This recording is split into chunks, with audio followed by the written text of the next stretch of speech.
أعوذ بالله من الشيطان الرجيم بسم الله الرحمن الرحيم Falem Allahu subhanahu wa ta'ala ashtu se ka madhësë ti pastaj dërgëm salavat dhe selama për të dashurin tonë Muhammedin sallallahu alaihi wasallam, për familjen e tij të ndershme, për shokët e tij besnik dhe për gjithë ata që e ndjekën rrugën e këtij pejgamberi deri në ditën e gjykimit.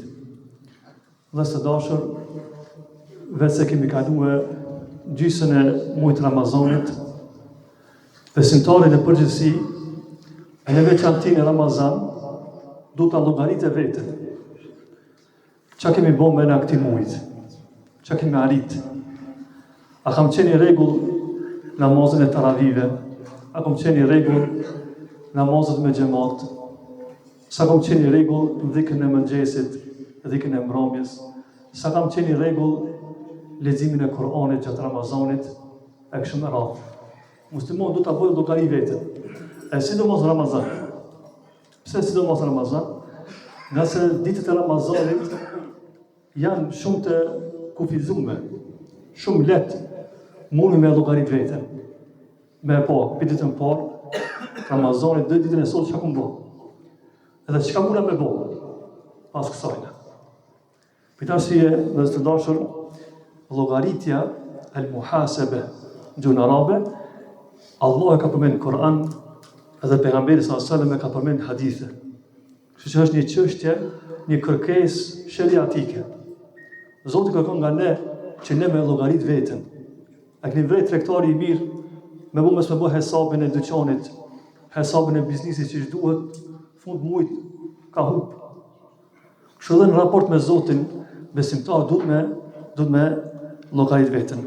Ajeti kuranor që flet këtë mesele, çështën e llogaritjes, është ajeti në surën Hashr, në ajetin 18 thotë Allah subhanahu wa taala: "Ya ayyuhalladhina amanu ittaqullaha wal tanzur nafsum ma qaddamat lighad." O ju që besuat, keni frikë Allahun, edhe secili nga ju ne ta shikon se çka ka përgatitur për ditën e nesërme. Që është e kërkesa? Ne ta shikon. Nëse përkthejmi në gjuhën tonë i be llogaritë, shikoje, bëne hesab se çka ke përgatitur për ditën e nesërme. Kjo është ajeti kryesor që flet për çështën e llogaritjes, që besimtarët duhet të llogarit veten. Hadithi kryesor që flet për këtë mesele është hadithi pejgamberit sallallahu alajhi wasallam, ka thonë: "La tazulu qadama 'abdin yawm al-qiyamati hatta yus'ala an khams." Në hadithin ka thonë, nuk do të lëviz robi ditën e gjykimit komën e vetë, derisa të pyetet për 5 gjëra. Do të pyetet. Edhe ka thonë Pejgamberi selam, an umrihi fima afna. Do të pyetet njeriu për jetën, ku e ka harxuar. Një ndër pyetjet që do të na bëhet neve në ahiret, ku e ke harxuar jetën tënde. Vazhdon hadithi, wa an ilmihi fima amil. Dhe do të pyetesh për dijen që e ke ditë, sa ke vepru. Allah në arrujt, më thonë, ne dimi shumë disa gjëra, për në praktikë me dopt. Do të pyetmi, më thonë, për dijen që e kemi ditë, sa kemi vepru. E dyta. E treta, thotë Pejgamberi selam, wa an malihi fima ayna iktasabahu wa fima anfaqa. Do të pyetet robi për pasurinë se si e ka fitu edhe ku e ka harxhu. Shpesh ne mendojmë që vetëm duhet me fitu halal. Ashtu është. Por do të me shiku a harxhimi në halal. Unë dësha duke fiton në halal, por harxhimin nuk shikon. Dhe si më thonë, do të pyetmi si e kemi fitu pasurinë dhe ku e kemi harxhu. Vazhdon hadithi, ka thonë Pejgamberi selam, wa an jismihi fima ablah. Do të pyetet njeriu për shëndetin, ku e ka harxhuar. Këta e më transmitentete janë përmendur disa sene tjera, por më rëndësi nxjerrët ky mësim që njeriu do të pyetet ditën e gjykimit. Omeri radiallahu anhu, kur e ka dëgjuar ajetin kuranor që përmendëm pak më herët, ka thonën: "Hasibu anfusakum qabla an tuhasabu." Llogaritni veten e juaj para se sjeni llogarit para Zotit. Se ma letë e keni tashmë u llogarit se sa në ahiret. Se llogaritja e tashmit është mundësia e përmesimit. Kurse llogaritja që do të bëhet në ahiret mbyllët dera e kthimit, e pendimit. Kurse sot nëse llogarit veten, ki mundësi me bëj istikfar, ki mundësi me thonë më kthit e Zoti, ki mundësi me përmirësue, kështu që mundësia është.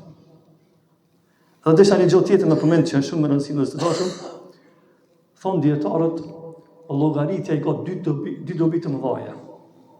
Dobia e parë, njeriu me llogaritjen e vetes i kupton dobësitë ku i ka. Përdesa nuk i ke bën llogaritje, s'mush me kuptu ku i ke dobësitë. Në momentin që i bën llogaritë vetes, e pyet, pse s'dolën sa sabat, pse ke dalë sabat, sa ke lexuar Kur'an, sa ke qenë i kujdesshëm ndaj gjunave. Këta pyetjen nëse ja bën vetes, që atë del në shesh kush je. Dobia e parë.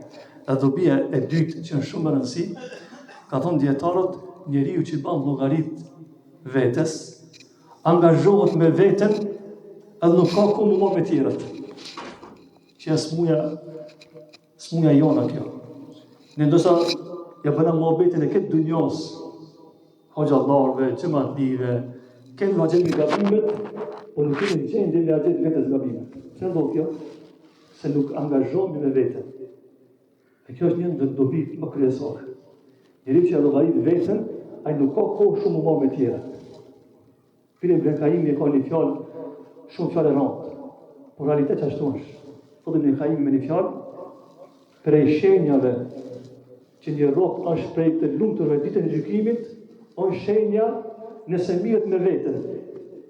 A do ta thonë Ibn Kaimi, nëse e sheh një person që e ka harru veten dhe mirët me tjerët, dijeni se është prej shenjave prej të humbur ditën e gjykimit. Subhanallah. Nësi mund nabi pak të jemi mas sinqert me veten.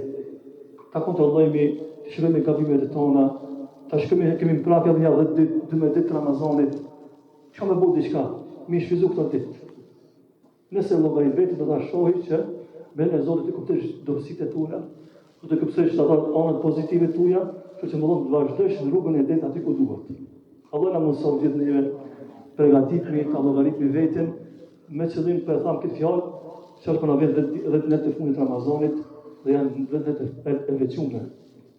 Është në nota e kadrit. Besimtarët duhet mi veçu këta 10 net e fundit. E duhet që me llogaritje, inshallah do të jemi rrugën aty ku duhet me konë një muslimani i devotshëm. Allah na mëson. E vazhdojmë me namazin e Taravis. Por harrova më njoftu me Hafizin. Hafiz Hamza Demiri, është i Shkupit, është gjithë Hafizi rrugës. Inshallah të krihizën, i ka dërzuar dokumentet edhe në Medinë, inshallah presim pranimin, mu pranon në Medinë. E kena më thonë edhe xhamati edhe vëlla edhe familjare kanë. Alhamdulillah. Vazhdojmë me namazin. Allah i shpëton.